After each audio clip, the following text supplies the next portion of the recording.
네, 오늘 말씀은 출애굽기 이 초반부인데요. 이 출애굽기 초반부 말씀은 이 창세기의 끝과 이야기가 맞닿아 있습니다. 연결되어 있는 것이죠. 창세기의 끝, 그 결말의 분위기는 행복 그 자체였습니다. 요셉은 자신을 팔았던 형들을 진심으로 용서했습니다.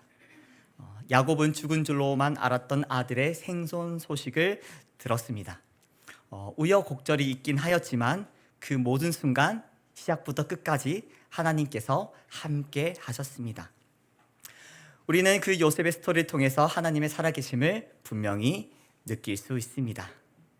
창세기의 끝, 요셉 스토리는 행복한 결말이었는데요. 출애굽기의 시작은 어떠할까요? 똑같이 행복한 시작일까요?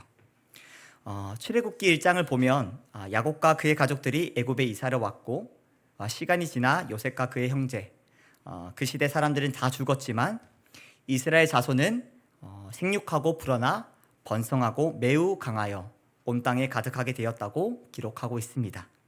하나님의 축복을 누리고 받은 것이죠. 여기까지는 너무 흐름이 좋습니다. 그러나 이 다음 절 말씀부터 분위기가 반전되기 시작하는데요. 출애굽기 1장 8절 말씀입니다. 제가 읽겠습니다. 요셉을 알지 못하는 새 왕이 일어나 애굽을 다스리더니 요셉을 알지 못하는 새 왕이 일어났다라고 성경은 이야기하고 있습니다. 요셉을 알지 못한다는 것은 어떤 의미일까요? 그냥 그 사람에 대해서 들어본 적이 없다는 의미일까요? 창세기에서 요셉은 어떤 사람으로 기록되어 있습니까?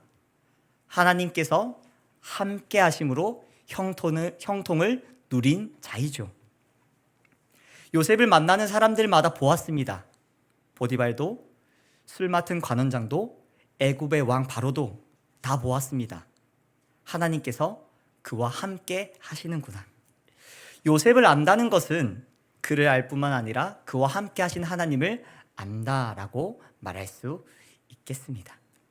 그런데 지금 새롭게 세워진 왕이 누구를 모른다고요? 요셉을 모른다고 합니다. 그가 하나님을 알까요? 새로운 왕은 이스라엘 백성을 보았습니다. 생육하여 번성하고 온 땅에 가득하게 된 그 이스라엘 백성을 말입니다.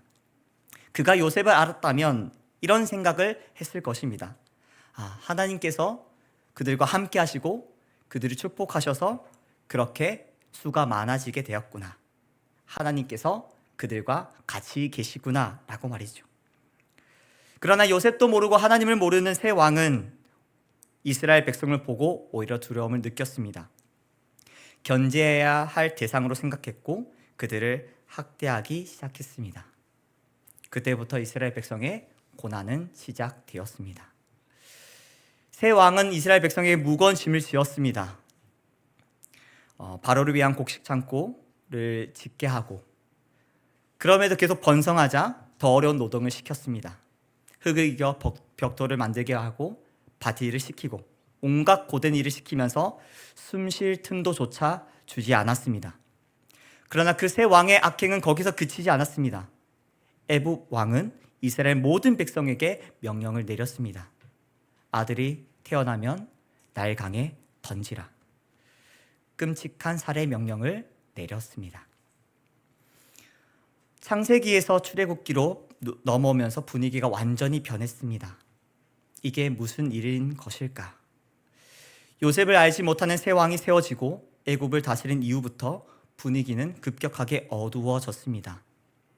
하나님을 알지 못하는 새 왕의 등장 이후 하나님의 백성에게 어려움이 찾아왔습니다.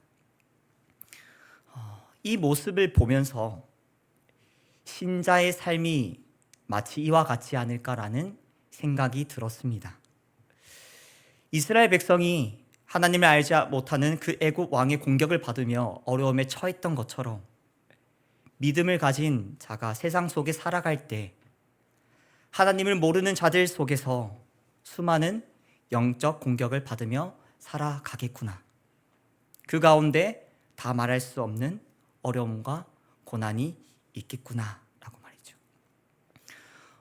목회 데이터 연구소 조사 결과에 따르면 2017년도부터 그 기준으로 대한민국에는 종교를 가진 자보다 무교가 더 많아졌다고 합니다. 그리고 작년 데이터를 보니까 우리나라에서 종교를 가진 자가 37%, 무교가 63% 정도라고 합니다. 여기서 37%는 모든 종교를 포함하는데요. 기독교는 더 적겠지요. 점점 더 하나님을 모르는 사람들이 늘어나는 시대, 그 시대 속에서 우린 살아가고 있습니다. 제가 예전에 다음 세대를 섬기면서 교회를 다닌다는 이유로 교묘하게 시비를 걸거나 기도하는데 너 이단이지라고 조롱하는, 그래서 너무 속상했다는 아이들의 이야기를 들을 때마다 믿음을 참 지키기 어려운 시대를 살아가고 있구나라는 생각을 한 적이 있습니다. 이 시대 속에서 우리는 어떻게 해야 합니까? 어떻게 살아가야 할까요? 답은 어디에 있을까요? 이야기는 계속됩니다. 출애굽기 2장, 한 아이가 태어납니다. 그 아이 이름은 아직 모르지만 잘생겼다고 성경은 얘기합니다. 부모는 그 아이를 나일강에 던지지 않고 숨겼습니다. 시간이 지나 아이는 자라왔고 더 이상 숨길 수 없는 순간이 왔습니다. 아이의 엄마는 갈대 상자를 가져다가 역청과 나무진을 지나고 아기를 담아 나일강에 떠내려 보냈습니다. 부모로서 사랑하는 그 아이를 나일강에 떠내려 보내는, 죽음으로 내몰아야 하는 그 어머니의 마음은 이스라엘 백성 모두의 마음이었을 것입니다. 그런데 그때 바로 왕의 딸이 나일강에 있다가 그 갈대 상자를 발견했습니다. 갈대 상자를 열어보았고 히브리인 아기가 있는 것을 보았습니다. 그러나 놀랍게도 공주는 그 아이를 죽이지 않았습니다. 오히려 자신의 아들로 키우기로 합니다. 그리고 물에서 건져내었다고 하여 그의 이름을 모세라고 지어 주었죠. 놀라운 기적이 일어났습니다. 죽음으로 내몰아야 했던 아들이 살아날 뿐만 아니라 애굽 공주의 왕자가 되다니, 이스라엘 백성에게 조그마한 희망이 보이는 듯합니다. 그가 어른이 되면 뭔가라도 할 수 있지 않을까요? 그렇게 기적적으로 살아난 모세는 장성하여 어른이 되었습니다. 그렇게 이제 기대를 걸어볼 만할 때 간절한 기대와는 달리 그는 사람을 죽이는 한 사건 때문에 도망자 신세가 되어 버렸습니다. 그렇게 이스라엘 백성이 고통받는 시간은 연장되었습니다. 모세는 이스라엘 백성의 답이 아니었습니다. 그럼 도대체 언제 이 문제가 해결될까요? 출애굽기 2장 23절 3반절입니다. 여러 해 후에 애굽 왕은 죽었고 이스라엘 자손은 고된 노동으로 말미암아 탄식하며 부르짖으니. 상황이 변했습니다. 여러 해가 지났다고 기록되어 있는데 사도행전 7장 30절을 보면 그 시간이 40년임을 알 수 있습니다. 꽤 오랜 시간이 지났죠. 그리고 또 이스라엘 백성들이 희망을 가질 만한 소식도 들렸습니다. 그들을 그리도 끔찍하게 지독하게 학대했던 애굽 왕이 죽었다는 것입니다. 오랜 시간 참았습니다. 견뎌냈습니다. 버텼습니다. 그들을 지독하게 괴롭혔던 문제는 이제 사라졌습니다. 자, 이제 그러니 그들에게 희망이 생긴 것일까요? 그러나 안타깝게도 그 뒤에 이어진 말씀은 전혀 그렇지 않았습니다. 여러 해가 지났고 애굽 왕은 죽었으나 이스라엘 자손은 고된 노동으로 말미암아 여전히 고통 가운데 있습니다. 어려움은 끝나지 않았습니다. 기적적으로 살아나 애굽의 왕자가 된 모세도, 수십 년을 버텨내었던 그 기다림도, 그들을 지독하게 학대했던 애굽 왕의 사라짐도, 그 어떤 것도 이스라엘 백성, 그들의 답이 되지 못했습니다. 그들을 구원할 수 없었습니다. 답이 없는 상황, 그들은 고통 가운데 부르짖습니다. 그때 모든 것을 뒤집을 반전의 말씀이 선포됩니다. 출애굽기 2장 24절 25절인데요. 이 말씀을 우리 함께 읽도록 하겠습니다. 하나님이 그들의 고통 소리를 들으시고 하나님이 아브라함과 이삭과 야곱에게 세운 그의 언약을 기억하사 하나님이 이스라엘 자손을 돌보셨고 하나님이 그들을 기억하셨더라. 아멘. 이스라엘 백성들은 부르짖었습니다. 너무 괴로워서 비명을 지르듯 부르짖었습니다. 그리고 그 이스라엘의 간절한 부르짖음이 하나님께 이르렀습니다.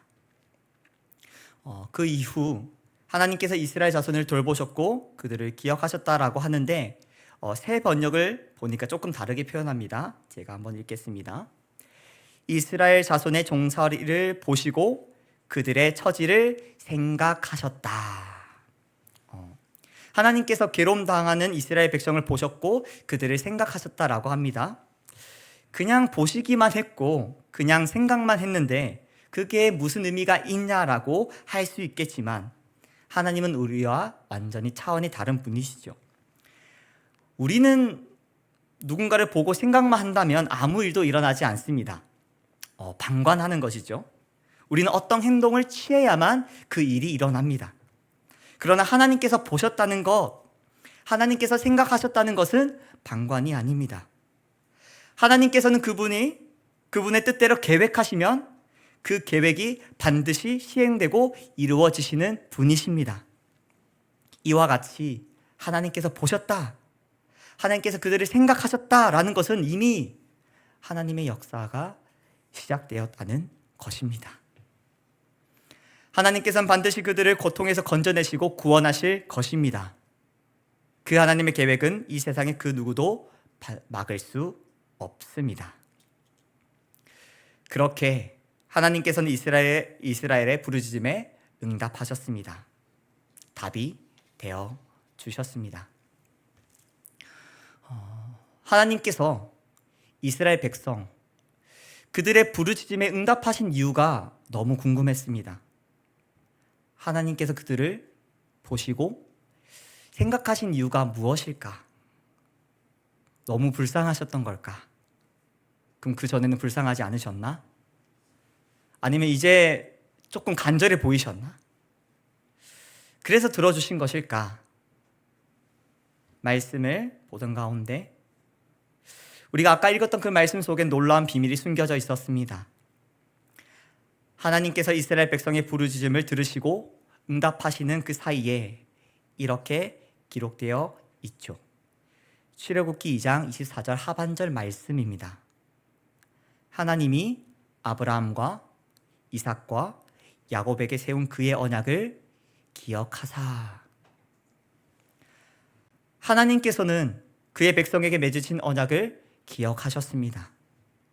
신실하신 약속, 반드시 이루어질 약속. 그 언약을 기억하사 그의 백성을 보시고 생각하셨다는 것이죠. 불쌍해서가 아닙니다. 간절해서도 아닙니다. 그분이 은혜로 맺어주신 그 언약을 기억하심으로 말미암아 그들의 부르짖음에 응답하셨습니다. 사랑하는 성도님들, 우리는 이미 그 하나님의 신실한 언약을 경험한 자들입니다. 무엇입니까? 바로 복음이죠.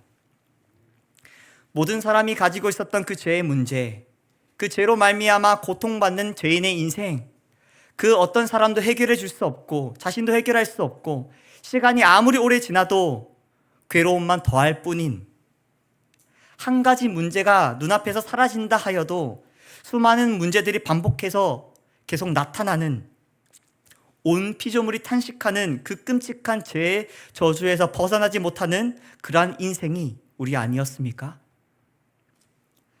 날이 갈수록 고통 가운데 있는, 고통만 더해지는 인생 가운데 소망이 찾아왔습니다. 이 땅에 오신 예수 그리스도. 십자가를 지시고 죄인을 위하여 죽으사 누구든지 그를 믿는 자에게 멸망치 않고 영생을 주겠다 약속하신 그 복음. 우리의 행위나 우리의 어떠함 때문에 이루어진 일이 아니지요. 약속하신 말씀대로 그리스도께서 이 땅에 오셨고 약속하신 말씀대로 십자가를 지셨습니다. 그 신실한 약속의 말씀대로 소망 없는 죄인에게 유일한 구원의 길을 활짝 열어주셨습니다. 그 신실한 약속을 이미 경험한 사람이 바로 하나님의 자녀된 우리입니다. 오늘 우리는 이 자리에서 부르짖어 기도할 것입니다. 간절히 기도할 것입니다. 그 기도에 확실한 믿음이 있기를 소원합니다. 응답해 주실까? 나의 기도를 듣고는 계시는가? 이 문제는 도대체 언제 풀리는 것인가? 믿음 없이 기도하는 것이 아니라 확실한 믿음으로 기도하기를 원합니다. 성경에 기록된 그 하나님, 무한하시고 영원하시고 변하지 않으시는 신실하신 하나님, 이 세상의 모든 것을 계획하시고 하나님의 영광을 위하여 그분의 뜻대로 이루시는 선하신 하나님, 그 하나님을 향한 믿음으로 말이죠. 그 믿음으로 기도할 때 하나님께서 그분, 당신의 언약을 기억하사 그분의 백성을 보시고 생각하시고 돌보시고 건져내실 것입니다. 말씀을 마무리하고자 합니다. 우리는 하나님을 거부하는 시대를 살아가고 있습니다. 하나님을 모르는 애국 왕과 같은 자들이 늘어나고 있습니다. 이러한 세상 속에서 믿음으로 살아가는 것은 쉽지 않습니다. 이스라엘 백성이 고통을 당하였던 것처럼 이 세상을 살아가는 것이 고통을 더하는 때가 있습니다. 괴로움에 신음하는 그때 성도는 시간이 해결해 주지 않을까? 언젠가는 그 문제가 사라지지 않을까? 그런 막연함으로 살아가지 않습니다. 성도는 믿음으로 하나님을 향해 부르짖습니다. 하나님을 바라봅니다.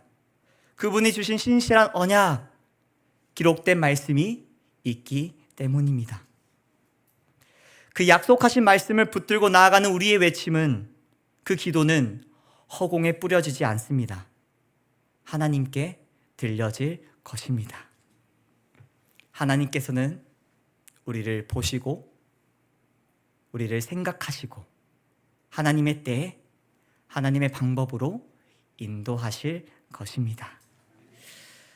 오늘 하나님 앞에 부르짖는 이 자리, 기도의 자리, 나의 기도하는 것보다 더욱 이루실 하나님을, 나의 작은 신음에도 응답하시는 그 하나님을, 약속의 말씀을 신실하게 이루실 하나님을 믿음으로 바라보는 성도님들 되시길 축복합니다.